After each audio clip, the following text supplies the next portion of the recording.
Hi, my name is Cheyenne, and this is my YouTube channel. Today I want to talk about something that's not so easy and something that's been very prevalent and hard in my life recently, and it's grief and loss and the loss of a loved one and how I've been handling it and how it's been going. I want to talk about him. My grandpa. He was such an amazing man. He genuinely was. He had a heart of gold, honestly. He loved everyone fiercely, and he always wanted the best for us in life, and he always wanted to try and find a way to provide for us and, take care of everyone in his family. He wanted so badly to just make everybody so well off.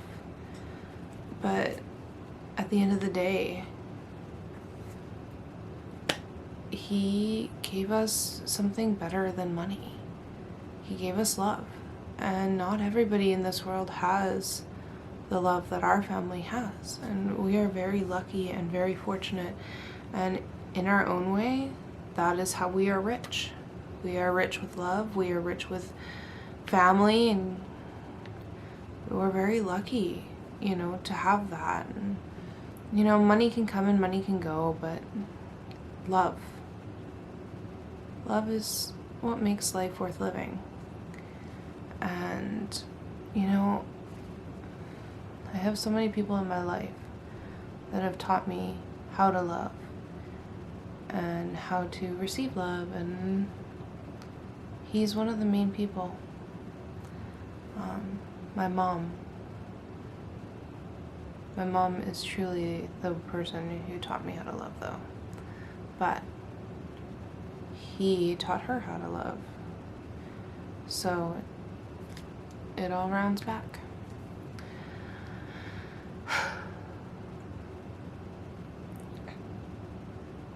My grandparents are gypsies.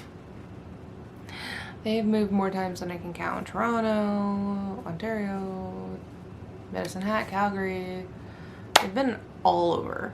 And we always joke that we have gypsy blood. And with this new house that we're buying, my husband's been like, we are not moving. That's the gypsy in us, like, honestly.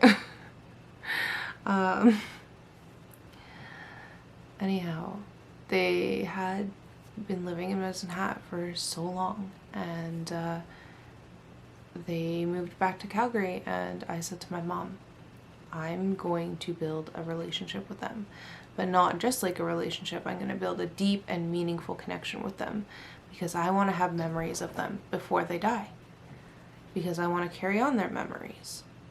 And that's what I did, and I stuck to my word, and I immersed myself into their lives. And it started off with small things, like taking them out on car rides to go find some amazing, garage sales or estate sales or anything like that, or go to Value Village. They love a deal. And my grandpa, he's got a super strong mind. He could tell when a deal was a good deal, and he could tell you if something was like 20% off, he could tell you instantly, like, oh yeah, that's, say, $5.30, and you'd be like, oh, okay, well, yeah, that's a good deal, So they taught me how to be thrifty and how to be, a bit better with my money, because we didn't need to buy everything new, and, you always go shop at the clearance first before you browse the new stuff, because clearance has hidden gems that are more effective with your money. So, honestly, he was so smart. I don't have half the math capacities that he had. But anyway, so I decided to build a relationship with them. And it started with, the simple drives. And then as they started to not be able to do as much, it became you know, cutting their toenails and their fingernails because he had glaucoma, so he couldn't see as well. And unfortunately, you know, he would get very jagged nails, and so he'd ask me to cut them, and I would oblige. And so then I started cutting their toenails and their fingernails, and, you know, eventually became into cutting their hair, and sometimes shaving his face. And that is actually something I was able to do for him in his passing. Or a few days before he died, I was able to shave his face, because he was always a clean-shaven man. And so I was able to shave his face, moisturize him, take a cloth and clean his hair, and you know, style it to the side. And I was able to cut his fingernails and his toenails, and I was able to give him dignity and help him present as how he loves to be presented, you know, very well taken care of. He, through and through, was a very proud man, and I'm glad I was able to give him a bit of dignity at the end and make him feel taken care of, because he's been taking care of us for his whole life. So I'm glad that I'm able to take care of him. And, you know, me and my mom and, you know, some of my aunts and my uncle, we do his laundry, we take them to appointments. When he started to need blood because he was losing it from cancer, we would make sure that he never went to the hospital alone. You know, I think there's only one time where he needed to go alone, but somebody drove him there and picked him up, but he was only at the hospital alone. But, you know, we were always there, and it was great, because at the end there, when we were all, you know, told, like, these are the end days, we were able to make sure that he was never left alone. There was always somebody who slept in the room. There was always people in the room. And I said to the nurse at one point, I said, you must just hate this room, because we fill it up and, like, it's full. And he's like, no, I don't hate this room at all. He's like, I love this room. He said to me, most of these seniors, or the people that come into this, like, end of life care, come here alone, and they die alone, and the only people they have are the nurses that are working on that floor taking care of them.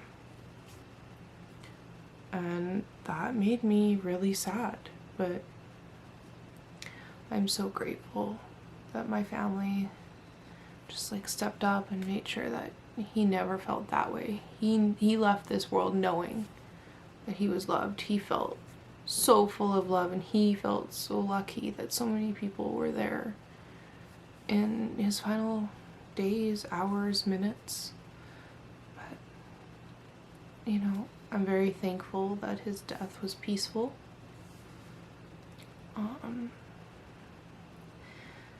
I'm so proud of our family for making sure that he knew how loved he was. He's still loved. He will forever be loved, and I hope our family lives long, happy, healthy lives so that we can all carry on his wonderful memories.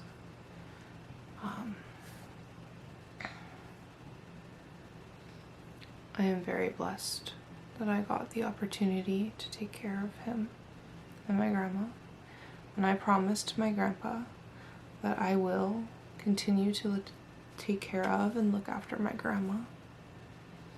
And I told him that she will never be alone either. She might, you know, have alone time, but she knows that she can call me anytime and I will be here for her. She knows that. But that is because I have built that relationship with them. I am always available for them. They know that.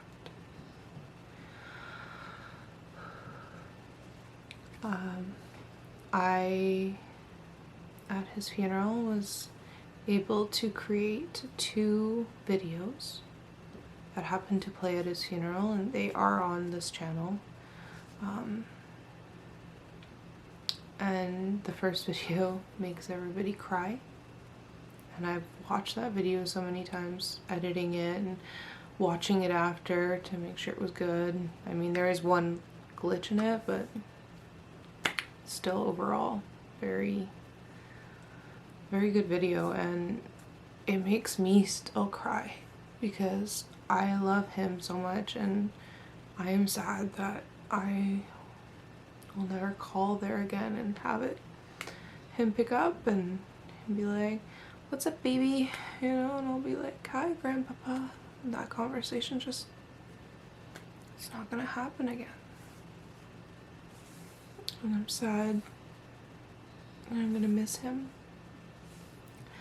And I've been really struggling with his passing. And if you like look at the stages of grief and stuff like that, I feel like I keep bouncing around it. I don't feel like it's a map. I feel like it's these are things that will happen. These are like the side effects of death, and you don't just like travel down the list and you hit like, yeah, I've hit, you know, anger and then depression and then acceptance and now I'm good. No, you fucking bounce around, and it's terrible and it hurts, and I have really been stuck on anger, and I've been taking it out on the wrong people. You know, I feel bad because I know it's my grief, and I sometimes just don't feel like I can control myself. And I feel like, unfortunately, for a lot of my grandpa's funeral and a lot of that, I felt very pushed aside, and like my opinion didn't matter because I was just the granddaughter. But I was never just his granddaughter. He's told me that he adopted me, honestly, and that I am their child. That's kind of funny.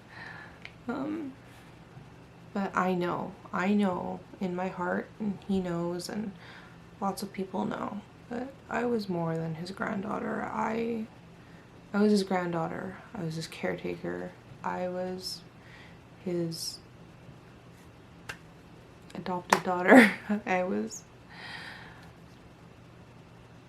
a love in his life. Just like everybody in his life was loved, you know. I was very loved, and, you know, very fortunate to have had that love. Yeah, I keep getting stuck on anger, and I don't mean to. I feel bad. I look back and I say sorry, you know, that I snapped, or, you know, and I also found myself like deep in depression quite a bit, and, you know, sometimes old habits die hard. And as a teenager, I used to have a form of dealing with my depression, which wasn't necessarily healthy, and it involved a lot of self-harm. And I had found one moment of weakness where I had considered that again, because I felt like I just needed pain, because I felt like pain would overrule the mental pain. You know, physical pain is easier to deal with. It's easier to deal with somebody punching you than somebody manipulating you, because that pain, once it's gone, it's done with, and it can heal. But mental pain will live with you for a long time.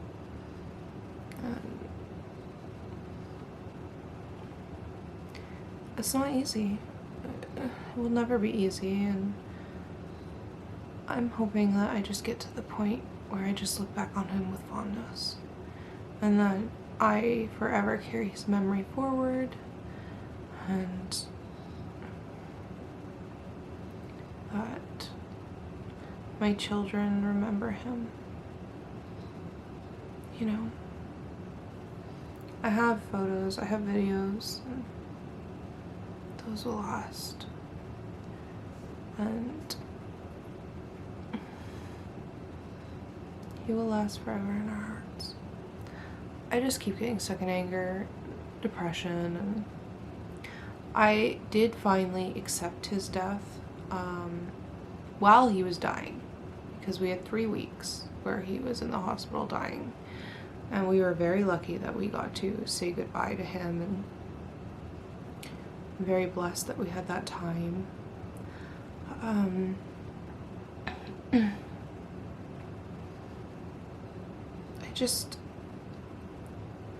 love him so much.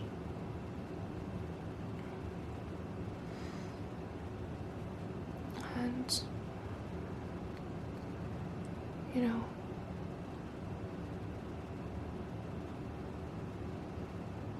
I don't want to be so angry.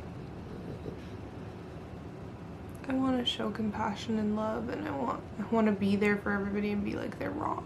And be like, you know, I know he's died, but he lives on forever in our hearts and our memories, and we carry forth his memory and his energy.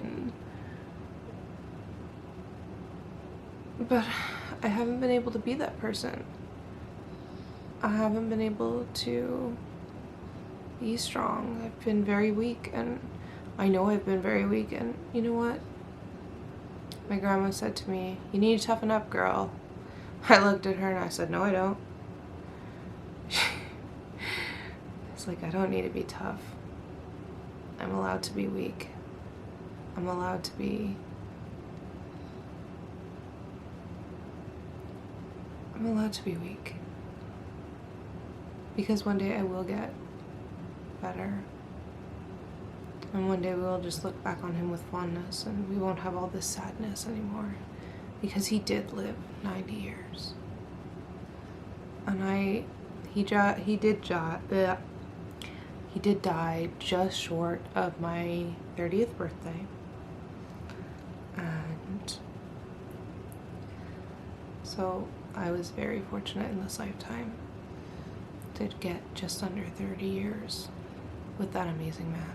And there's so many people in my life that I have gotten that time with that I will love. I guess I want to end this with what I said at his funeral, because I did prepare a nice speech for him. And I think it's only fitting to end this video with that. So, Vernon William Gallant. It's actually William Vernon Gallant, but everybody knew him as Vern. He was born September 26th, 1932, and he passed away on February 13th, 2023. He was 90 years young. A playful son, a loving father, a caring grandpa, and a compassionate great-grandfather, whose mind was faster than a calculator and was an active Rolodex.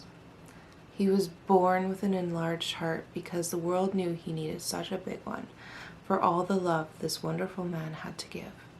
He has touched so many lives in such a positive way, and his impact on this world will be lasting in his loving family, who will live long, happy, healthy lives to carry on his memories. In his lifetime, he always gave way more than he took, unless if it was the dessert, and then maybe he took the bigger piece. He was always a proud man and dressed snazzy, suspenders and all. He wanted to win the lottery so bad to take care of his whole family. Even in his final days, all he wanted was love, and he had it. Everyone stepped up, and he was never alone. I hope his faith brought him peace, and that there truly is a heaven, because he deserves it. I hope he gets to look down and watch the grandkids, because he lived for kids. He just loved them so much. I remember countless garage sales that we would attend. One time, Grandpa parked on a slight hill, and it was raining. In the excitement of getting out of the car for the sale, I lost my footing. I went right underneath my grandpa's car. And nobody helped me right away. They all laughed. They did. Grandpa was never left alone. From going to the hospital to get blood, and then at the very end, the 3 weeks that he was in the hospital were filled with love every day and every hour. As hard as saying goodbye to him has been, I know he will forever live on in our hearts. We will miss him, but we will love him. Thank you, Grandpa, for always being here for me, supporting me, and loving me. Until we meet again, I will love you forever. I will love you for always. As long as I'm living, my grandpapa you will be.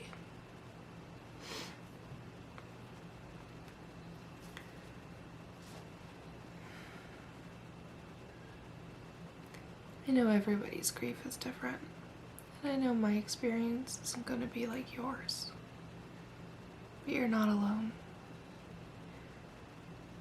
There's everybody in this world goes through their struggles, but we all go through similar things. We all lose people that we love, and this is hard.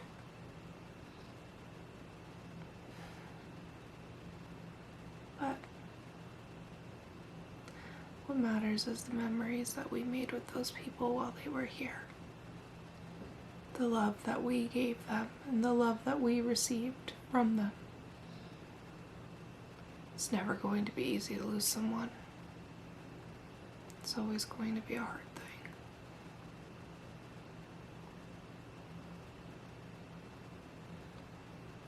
Thank you. If you've made it this far, thank you for feeling a piece of my grief, my loss, a piece of my lost love.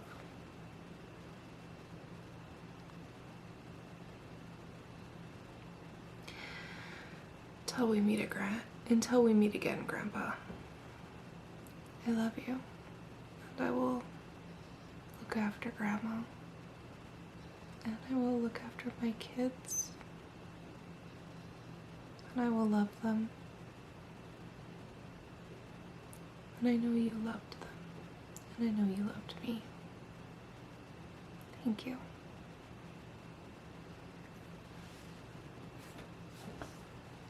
Have a great one.